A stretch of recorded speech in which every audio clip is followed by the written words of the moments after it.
আসসালামু আলাইকুম। সকলকে স্মার্ট স্টাডির পক্ষ থেকে শুভেচ্ছা জানিয়ে শুরু করছি আমাদের আজকের পর্ব।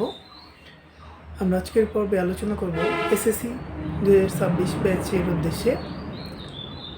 আমাদের আপাতত আলোচনা হচ্ছে এসএসসি 2026 ব্যাচকে নিয়েই। আমরা এই পর্বে আলোচনা করব রসায়ন সপ্তম অধ্যায়ের রাসায়নিক বিক্রিয়া।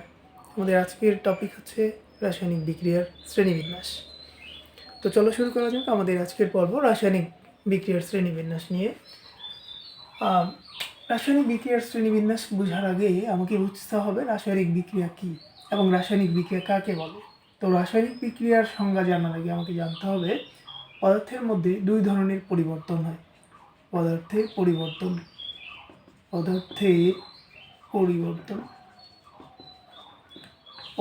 মধ্যে দুই ধরনের পরিবর্তন লক্ষ্য করা যায়। একটা হচ্ছে ভৌত পরিবর্তন, আরেকটা হচ্ছে রাসায়নিক। ভৌত পরিবর্তন কি? ভৌত পরিবর্তন হচ্ছে যা কোনো বস্তুর শুধুমাত্র বাহ্যিক অবস্থার পরিবর্তন করে, কিন্তু অভ্যন্তরীণ কাঠামোর কোনো পরিবর্তন করে না। যেমন আমরা যদি বরফের কথা চিন্তা করি, বরফের তিনটি অবস্থা, কিন্তু তাদের অভ্যন্তরীণ গঠনের কোনো পরিবর্তন হয় না। বরফ কঠিন, তরল এবং বায়বীয় অবস্থায় শুধুমাত্র তার বাহ্যিক অবস্থার পরিবর্তন ঘটে। বরফকে যদি আমরা কঠিন অবস্থায় রাখি, এটাকে যদি তাপ দিয়ে তরল করি এবং আরও তাপ দিয়ে যদি এটাকে বায়বীয় করি, তাহলেও এটাকে গ্যাসে পরিণত করি, তাহলেও এর ভিতরে অভ্যন্তরীণ যে গঠন অর্থাৎ H2O 3 অবস্থাতেই এটাই বিরাজমান। এটাই হচ্ছে ভৌত পরিবর্তন। রাসায়নিক পরিবর্তন হচ্ছে যে পরিবর্তনের ফলে কোনো পদার্থের মধ্যে ভৌত অভ্যন্তরীণ এবং বাহ্যিক দুই ধরনের পরিবর্তনই সাধিত হয়, তাকে রাসায়নিক পরিবর্তন বলে। তাহলে রাসায়নিক পরিবর্তন হচ্ছে যেমন নাইট্রোজেন প্লাস হাইড্রোজেন যদি বিক্রিয়া করে 2NH3, এখানে নাইট্রোজেন এবং হাইড্রোজেন তাদের নিজস্ব ধর্ম বা বৈশিষ্ট্য হারিয়ে নতুন ধর্ম লাভ করে। তাহলে যখন কোনো পদার্থ বা যৌগ বা মৌল তাদের নিজস্ব ধর্ম হারিয়ে নতুন ধর্ম লাভ করে, তখন তাদের মধ্যে যে পরিবর্তন দেখা যায় সেই পরিবর্তনকে বলা হয় রাসায়নিক পরিবর্তন। যে প্রক্রিয়ায়, তাহলে আমরা বিক্রিয়ার মধ্যে প্রবেশ করতেছি, রাসায়নিক বিক্রিয়া। যে প্রক্রিয়ায় রাসায়নিক পরিবর্তন ঘটে, তাহলে যে প্রক্রিয়ায় রাসায়নিক বিক্রিয়া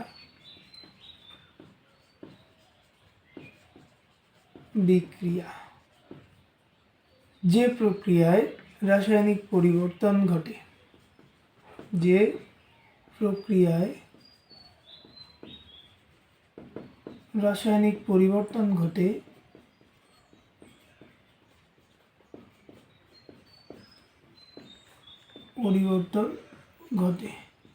সেই প্রক্রিয়াটার নাম হচ্ছে রাসায়নিক বিক্রিয়া। আর এই বিক্রিয়াকে যে সমীকরণের মাধ্যমে প্রকাশ করা হয় তাকে বলা হয় রাসায়নিক সমীকরণ। তো আমরা শুরু করি আমাদের আলোচনার মূল বিষয়বস্তু, রাসায়নিক বিক্রিয়ার শ্রেণীবিন্যাস। রাসায়নিক বিক্রিয়াকে তিনটি জিনিসের উপর ভিত্তি করে শ্রেণীবিন্যাস করা হয়েছে। একটি হচ্ছে দিক, আরেকটি হচ্ছে তাপ, আরেকটি হচ্ছে ইলেকট্রন স্থানান্তর। তাহলে আমরা শুরু করি দিকের উপর ভিত্তি করে এই রাসায়নিক বিক্রিয়াকে কয় ভাগে ভাগ করা হয়েছে। যদি আমরা দিকের ব্যাপারে চিন্তা করি, দিকের উপর ভিত্তি করে এই রাসায়নিক বিক্রিয়াকে দুই ভাগে বিভক্ত করা হয়েছে। একটা হচ্ছে একমুখী বিক্রিয়া, আর একটা হচ্ছে উভমুখী বিক্রিয়া। এখন একমুখী বিক্রিয়া কি? একমুখী বিক্রিয়া হচ্ছে যে বিক্রিয়ায় শুধু বিক্রিয়ক পদার্থগুলো উৎপাদে পরিণত হবে, কিন্তু উৎপাদ পদার্থগুলো আর বিক্রিয়কে পরিণত হবে না। যেমন আমরা যদি ক্যালসিয়াম কার্বনেটকে তাপ দিলে ক্যালসিয়াম অক্সাইড এবং কার্বন ডাইঅক্সাইড পাওয়া যায়। এখানে ক্যালসিয়াম অক্সাইড এবং কার্বন ডাইঅক্সাইড থেকে পুনরায় ক্যালসিয়াম কার্বনেট পাওয়া সম্ভব নয়। এই বিক্রিয়াটাকে বলা হয় একমুখী বিক্রিয়া। তবে এখানে একটা বিশেষ শর্ত আছে, বদ্ধ পাত্রে সকল একমুখী বিক্রিয়ায় উভয়মুখী বিক্রিয়ার ন্যায় আচরণ করে বা উভয়মুখী বিক্রিয়া করানো সম্ভব। ঠিক তেমনিভাবে যে সকল বিক্রিয়া শুধুমাত্র বিক্রিয়ক থেকে উৎপাদে পরিণত হবে, কিন্তু উৎপাদগুলো আর বিক্রিয়কে পরিণত হবে না, সেটাকে বলা হচ্ছে একমুখী বিক্রিয়া। উভমুখী বিক্রিয়া যদি আমরা আলোচনা করি, উভমুখী বিক্রিয়া কাকে বলে? উভমুখী বিক্রিয়া হচ্ছে যে বিক্রিয়ায় বিক্রিয়ক পদার্থ উৎপাদে পরিণত হয়। যেমন আমরা যদি হাইড্রোজেনের সাথে আয়োডিনকে বিক্রিয়া করি, তাহলে এখানে হাইড্রোজেন আয়োডাইড উৎপন্ন করবে। এটা হচ্ছে একটা উভমুখী বিক্রিয়া।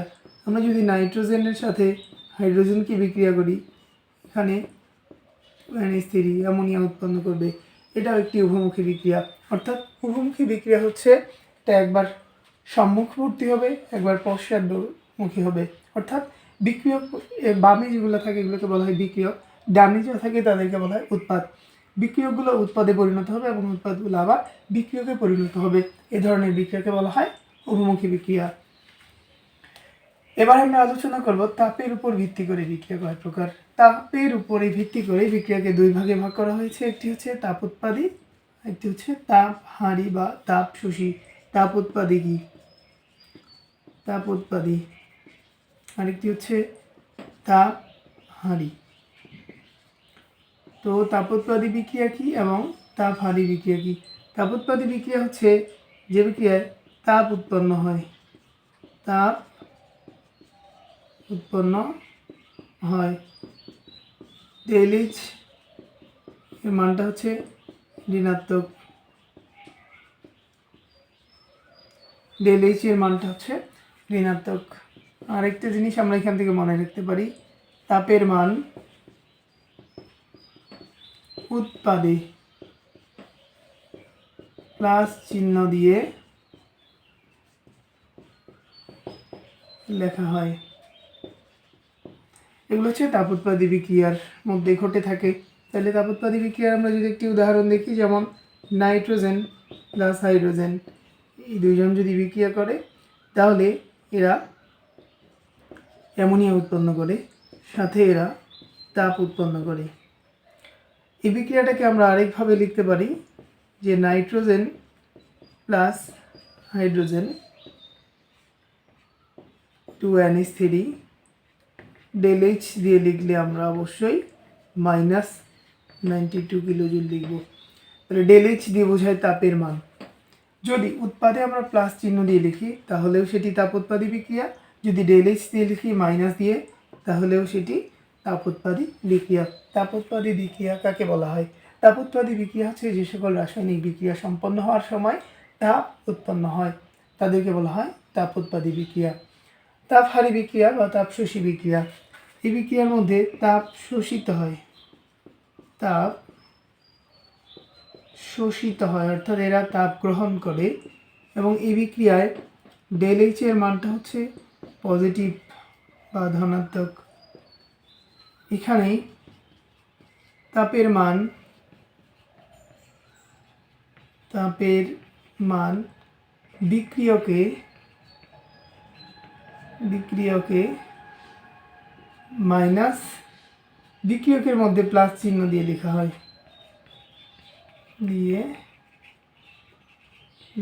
হয়,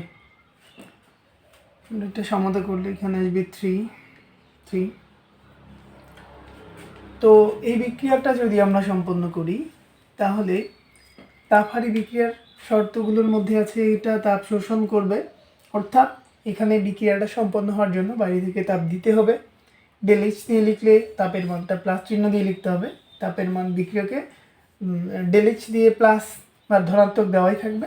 আর যদি আমরা তাপের মানটা বিক্রিয়কের মধ্যে লেখা দেখি তাহলে বুঝবো এটা তাপহারী বিক্রিয়া। যেমন N2 প্লাস O2 বিক্রিয়া করে 2NO উৎপন্ন করে।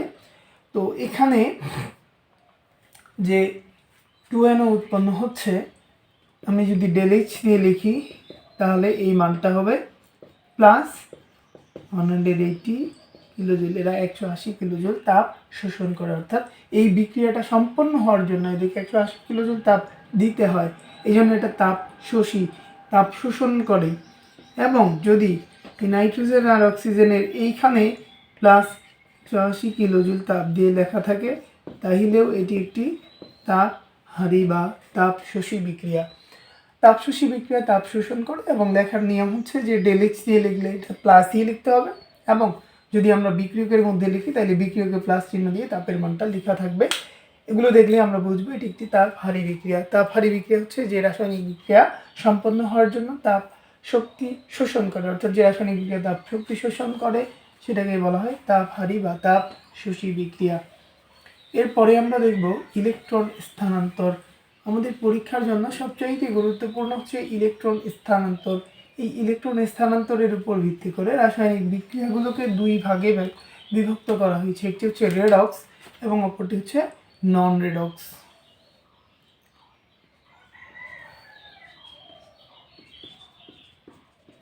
রেডক্স এবং নন রেডক্স।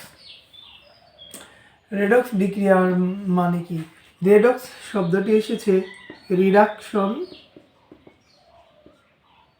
এবং অক্সিডেশন এই দুটি শব্দ থেকে। রিডাকশন থেকে নেওয়া হয়েছে রেড, অক্সিডেশনের অক্স, এই দুটি শব্দের সমন্বয়ে এসেছে রেডক্স শব্দটি। তো রেডক্স শব্দের অর্থ হচ্ছে জারণ বিজারণ। জারণ বিজারণ। জারণ বিজারণ মানে হচ্ছে যে রাসায়নিক বিক্রিয়ায় ইলেকট্রনের আদান প্রদান ঘটে। ইলেকট্রনের আদান প্রদান ঘটলে তাকে জারণ বিজারণ বিক্রিয়া বলা হয়, অর্থাৎ রেডক্স বিক্রিয়া বলা হয়। আর নন রেডক্স বিক্রিয়া হচ্ছে যে সকল রাসায়নিক বিক্রিয়ায় ইলেকট্রন স্থানান্তর হয় না বা ইলেকট্রনের আদান প্রদান হয় না, ইলেকট্রন আদান প্রদান হয় না, তাদেরকে বলা হচ্ছে নন রেডক্স বিক্রিয়া। তাহলে আমরা দেখলাম বিক্রিয়াকে তিনটা জিনিসের উপর ভিত্তি করে শ্রেণীবিন্যাস করা হয়েছে। একটি হচ্ছে দিক, তাপ এবং ইলেকট্রন স্থানান্তর। দিকের উপর ভিত্তি করে রাসায়নিক বিক্রিয়া দুই প্রকার, একমুখী বহুমুখী। তাপের উপর ভিত্তি করে দুই প্রকার, তাপোৎপাদী তাপহারী, এবং ইলেকট্রনের স্থানান্তরের উপর ভিত্তি করে দুই প্রকার, রেডক্স এবং নন রেডক্স। রেডক্স বিক্রিয়া মানে হচ্ছে জারণ বিজারণ বিক্রিয়া। জারণ বিজারণ বিক্রিয়া হচ্ছে যে রাসায়নিক বিক্রিয়ায় ইলেকট্রনের আদান প্রদান ঘটে তাকে রেডক্স বিক্রিয়া বলে, এবং নন রেডক্স বিক্রিয়া হচ্ছে যে রাসায়নিক বিক্রিয়ায় ইলেকট্রনের আদান প্রদান ঘটে না তাকে নন রেডক্স বিক্রিয়া বলা হয়। আমরা এখন দেখব রেডক্স বিক্রিয়া। আমাদের বইয়ে কিছু রেডক্স বিক্রিয়া দেওয়া আছে, সেই বিক্রিয়াগুলো আমরা আলোচনা করব। রেডক্স বিক্রিয়া। রেডক্স বিক্রিয়াগুলোর মধ্যে রয়েছে সংযোজন বিক্রিয়া, সংযোজন, বিয়োজন, দহন আর প্রতিস্থাপন। প্রতিস্থাপন আর হচ্ছে দহন। এই চার ধরনের রেডক্স বিক্রিয়া নিয়ে এখানে আলোচনা রয়েছে। তো সংযোজন, বিয়োজন, দহন এবং প্রতিস্থাপন বিক্রিয়াগুলো কি? সংযোজন বিক্রিয়া হচ্ছে একাধিক বিক্রিয়ক বিক্রিয়া করে যদি একটি উৎপাদ উৎপন্ন করে তখন সেই বিক্রিয়াকে বলা হয় সংযোজন বিক্রিয়া। যেখানে এক বা একাধিক বিক্রিয়ক বিক্রিয়া করে একটি মাত্র উৎপাদ উৎপন্ন করবে, অর্থাৎ অনেকগুলো বিক্রিয়ক থেকে উৎপাদ পাওয়া যাবে একটি, সেটিকে বলা হচ্ছে সংযোজন বিক্রিয়া। যেমন আমরা যদি দেখি যে নাইট্রোজেন এবং হাইড্রোজেন যদি মিলিত হয়, মিলিত একটি উৎপাদ অ্যামোনিয়া উৎপন্ন করে, এটিকে বলা হচ্ছে সংযোজন বিক্রিয়া। অর্থাৎ এখানে নাইট্রোজেন এবং হাইড্রোজেন হচ্ছে বিক্রিয়ক, একাধিক বিক্রিয়ক, উৎপাদ হচ্ছে একটি, তাহলে এটি একটি সংযোজন বিক্রিয়া। বিয়োজন বিক্রিয়া। বিয়োজন বিক্রিয়া হচ্ছে যে বিক্রিয়ায় একটি বিক্রিয়ক ভেঙে যাবে, অর্থাৎ যেমন ক্যালসিয়াম কার্বনেট যদি এটাকে যদি তাপ দেওয়া হয়, ক্যালসিয়াম কার্বনেটকে তাপ দিলে আমরা জানি ক্যালসিয়াম কার্বনেট ভেঙে গিয়ে উৎপন্ন করবে ক্যালসিয়াম অক্সাইড এবং কার্বন ডাই অক্সাইড। তাহলে এখানে যে বিক্রিয়ায় বিক্রিয়ক থাকবে একটি, উৎপাদ উৎপন্ন হবে একাধিক, সেটির নাম হচ্ছে বিয়োজন বিক্রিয়া। তাহলে সংযোজন এবং বিয়োজন আমরা বুঝতে পারছি। এবং এখানে যদি আমরা আরেকটা বিক্রিয়া লিখি যে PCl5, এটাকে যদি আমরা তাপ দেই, তাপ দিলে PCl3 প্লাস Cl2 উৎপন্ন হয়, এটিও একটি বিয়োজন বিক্রিয়া। অর্থাৎ বিক্রিয়ক একটি এবং উৎপাদ একাধিক, এটিকে বলা হচ্ছে বিয়োজন বিক্রিয়া। এরপরে হচ্ছে প্রতিস্থাপন বিক্রিয়া। প্রতিস্থাপন বিক্রিয়া কি? প্রতিস্থাপন বিক্রিয়া হচ্ছে যেখানে যেমন জিঙ্ক এবং সালফিউরিক অ্যাসিড, হাইড্রোজেন সালফেট যদি বিক্রিয়া ঘটানো হয়, তাহলে এখানে হাইড্রোজেনের সক্রিয়তা কম এবং জিঙ্কের সক্রিয়তা বেশি। যেহেতু জিঙ্কের সক্রিয়তা বেশি, তাহলে জিঙ্ক হাইড্রোজেনকে জায়গা ছেড়ে দিবে, zinc sulphate plus hydrogen gas উৎপন্ন হবে। এখানে জিঙ্কের সক্রিয়তা হাইড্রোজেনের চেয়ে বেশি। আমরা জানি কোনো অধিক সক্রিয় মৌল কম সক্রিয় মৌলকে সরিয়ে দিয়ে সেই জায়গা দখল করে বা সেই স্থানে গিয়ে একটা যৌগ গঠন করে, ওই বিক্রিয়াটাই হচ্ছে প্রতিস্থাপন বিক্রিয়া। প্রতিস্থাপন বিক্রিয়াটা আমরা একটু মজার ছলে মনে রাখতে পারি, যেমন এর সক্রিয়তা বেশি, অর্থাৎ একটু বেশি ভিআইপি, একটু কম ভিআইপি। কোনো প্রোগ্রামে যদি ভিআইপি মানুষ গেস্ট আসে, তাহলে ভিআইপি গেস্টদের জন্য জায়গাটা ছেড়ে দেওয়া হয়। তাহলে এখানে জিঙ্ক হচ্ছে, আমরা ধরে নিই একটা প্রোগ্রামের হচ্ছে এমপি, আর এ হচ্ছে চেয়ারম্যান। সো চেয়ারম্যান এবং এমপি যদি আসে, তাহলে অবশ্যই তার জন্য স্পেশাল একটি জায়গা ছেড়ে দেওয়া হবে। তো এই জন্য জিঙ্ক সরে গিয়ে হাইড্রোজেন সরে গিয়ে জিঙ্ককে জায়গা দিচ্ছে। এটা হচ্ছে প্রতিস্থাপন। আমরা এভাবে মনে রাখতে পারি প্রতিস্থাপন বিক্রিয়াগুলোকে। দহন বিক্রিয়া, দহন মানে পোড়ানো। পোড়াতে গেলে অক্সিজেন প্রয়োজন। দহন বিক্রিয়া হচ্ছে যে রাসায়নিক বিক্রিয়া অক্সিজেনের উপস্থিতিতে কোনো যৌগকে পুড়িয়ে তার অক্সাইড উৎপন্ন করে। অর্থাৎ দহন বিক্রিয়া মানেই হচ্ছে সেখানে অক্সিজেন লাগবে, অক্সিজেনের উপস্থিতিতে দহন বিক্রিয়া সম্পন্ন হয় এবং সেখানে তাপ শক্তি উৎপন্ন হয়। যেমন সালফার যদি অক্সিজেনের উপস্থিতিতে বিক্রিয়া করে, তাহলে সালফার ডাইঅক্সাইড এবং তাপ উৎপন্ন হয়। এটি হচ্ছে একটি দহন বিক্রিয়া। আবার কার্বন অক্সিজেনের উপস্থিতিতে পোড়ানো হলে কার্বন ডাইঅক্সাইড প্লাস তাপ উৎপন্ন হয়। অর্থাৎ এক কথায় যেখানে অক্সিজেনের উপস্থিতিতে পোড়ানো হলে ওই যৌগ তার একটি তার অক্সাইড, যেমন কার্বন অক্সিজেনের সাথে বিক্রিয়া করে কার্বনের অক্সাইড মানে কার্বন ডাইঅক্সাইড এবং সাথে তাপ শক্তি উৎপন্ন করবে। এই বিক্রিয়াগুলোকে বলা হয় দহন বিক্রিয়া। এ পর্যায়ে আমরা দেখব কিছু নন রিডক্স বিক্রিয়া। তো নন রিডক্স বিক্রিয়ার মধ্যে রয়েছে নন রিডক্স। তো এখানে নন রিডক্স বিক্রিয়ার মধ্যে আমরা দেখতে পাচ্ছি, তোমাদের বইয়ের মধ্যে দেওয়া আছে নন রিডক্সে একটি হচ্ছে প্রশমন বিক্রিয়া এবং আরেকটি হচ্ছে অধ্যক্ষেপণ বিক্রিয়া। অধ্যক্ষেপণ এবং প্রশমন। কারণ অধ্যক্ষেপণ বিক্রিয়া কি আর প্রশমন বিক্রিয়া কি আমরা সবাই জানি। প্রশমন বিক্রিয়া মানে হচ্ছে যেখানে অ্যাসিড এবং ক্ষার বিক্রিয়া করে লবণ পানি উৎপন্ন করে। অর্থাৎ অ্যাসিড ক্ষারের সাথে বিক্রিয়া করে সেটাকে প্রশমিত করে দেয়, দিয়ে সেখানে লবণ এবং পানি উৎপন্ন করে। যেমন আমরা যদি এই সিএল এর সাথে NaOH বিক্রিয়া করি, অর্থাৎ এখানে HCl হচ্ছে অ্যাসিড, সোডিয়াম হাইড্রোক্সাইড হচ্ছে একটি ক্ষার। যেহেতু অ্যাসিড এবং ক্ষার বিক্রিয়া করবে, তাইলে এই সোডিয়াম ক্লোরিনের সাথে বিক্রিয়া করে সোডিয়াম ক্লোরাইড এবং এখানকার OH এবং H এর সাথে গিয়ে H2O উৎপন্ন করবে। এটি একটি প্রশমন বিক্রিয়া। প্রশমন বিক্রিয়া হচ্ছে যেখানে অ্যাসিড এবং ক্ষার, তার মানে এটা অ্যাসিড এটা ক্ষার, এরা বিক্রিয়া করে লবণ এবং পানি উৎপন্ন করে। যেহেতু এখানে অ্যাসিড এবং ক্ষার বিক্রিয়া করে লবণ পানি উৎপন্ন করে, তার মানে এটাকে বলা হয় একটি প্রশমন বিক্রিয়া। অধ্যক্ষেপণ বিক্রিয়া কি? অধ্যক্ষেপণ বিক্রিয়া হচ্ছে বিক্রিয়ার পাত্রে একটি হচ্ছে তলানি জমবে। যেখানে তলানি যদি জমে বিক্রিয়ার সে একটি কঠিন অধ্যক্ষেপ পাওয়া যায়। দুটা বিক্রিয়ক বিক্রিয়া করতেছে, করার পরে যদি একটি কঠিন অধ্যক্ষেপ পাওয়া যায়, তখন সেই বিক্রিয়াটাকে আমরা বলবো হচ্ছে অধ্যক্ষেপণ বিক্রিয়া। যেমন আমরা যদি দেখি যে হচ্ছে সোডিয়াম ক্লোরাইডের সাথে যদি সিলভার নাইট্রেট বিক্রিয়া করে, সোডিয়াম ক্লোরাইডকে সিলভার নাইট্রেট দিয়ে যদি বিক্রিয়া করা হয় AgNO3, তাইলে এখানে দেখা যাচ্ছে যে সিলভার ক্লোরিনের সাথে যাবে এবং সোডিয়াম নাইট্রেটের সাথে যাবে, তাইলে সলিড উৎপন্ন করবে প্লাস সোডিয়াম নাইট্রেট উৎপন্ন করবে। এখানে সোডিয়াম নাইট্রেট এটা হচ্ছে জলীয়, এই যে সোডিয়াম ক্লোরাইড, সিলভার নাইট্রেট এবং এই যে সোডিয়াম নাইট্রেট, এটা হচ্ছে জলীয়, অর্থাৎ এরা মিশ্রিত হয়ে গেছে, কিন্তু এটা একটা সলিড অবস্থায় আছে। তার মানে এটি হচ্ছে পাত্রের তলে তলানি হিসেবে জমে থাকবে। যেহেতু তলানি হিসেবে জমে থাকবে, তার মানে এটি একটি অধ্যক্ষেপণ বিক্রিয়া। এই বিক্রিয়া একটি অধ্যক্ষেপ করবে। তো আমরা দেখলাম রেডক্স, নন রেডক্স বিক্রিয়া। এরপরে এই বিক্রিয়াগুলোর বাইরেও তোমাদের বইয়ে আরও দুটি বিক্রিয়া দেওয়া আছে। একটি হচ্ছে আর্দ্র বিশ্লেষণ বা পানি বিশ্লেষণ বিক্রিয়া। আর্দ্র বিশ্লেষণ বা পানি বিশ্লেষণ বিক্রিয়া। আরেকটি হচ্ছে পানি যোজন বিক্রিয়া। আর্দ্র বিশ্লেষণ বা পানি বিশ্লেষণ। আর্দ্র বিশ্লেষণ বা পানি বিশ্লেষণ বিক্রিয়া। এই বিক্রিয়াটা কী জিনিস? এই বিক্রিয়ায় যদি আমরা পানি দিই, অর্থাৎ যেমন এখানে আমরা যদি অ্যালুমিনিয়াম ক্লোরাইডের সাথে পানি দেই, তাহলে এখানে পানির মধ্যে আছে এইচ প্লাস এবং ওএইচ মাইনাস, এবং এখানে অ্যালুমিনিয়াম প্লাস, সিএল হচ্ছে মাইনাস। তাইলে অ্যালুমিনিয়াম যেহেতু প্লাস, এর সাথে যাবে ওএইচ, তাহলে অ্যালুমিনিয়াম হাইড্রোক্সাইড প্লাস, যেহেতু এখানে ওএইচ চলে গেছে তার মানে এইচ এবং সিএল বিক্রিয়া করবে।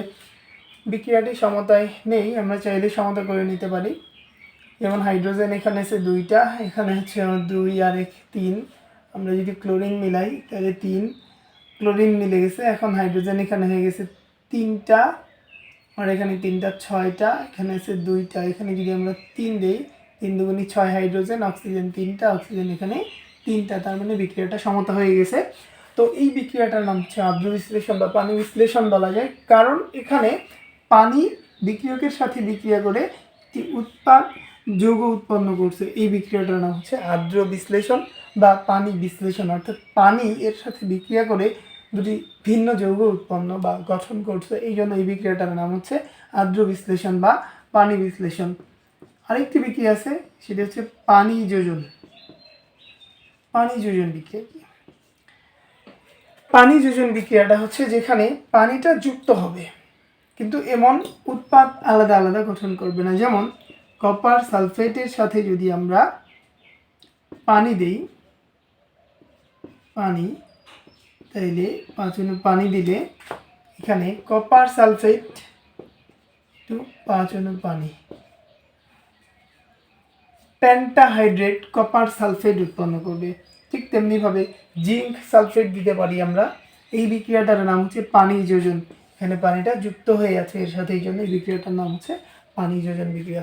সুপ্রিয় শিক্ষার্থীবৃন্দ, আমরা রাসায়নিক বিক্রিয়ার শ্রেণীবিন্যাসের মধ্যে দেখলাম রাসায়নিক বিক্রিয়াগুলোকে 3টি জিনিসের উপর ভিত্তি করে ভাগ করা হয়। একটি হচ্ছে দিক, তাপ এবং ইলেকট্রনের স্থানান্তর।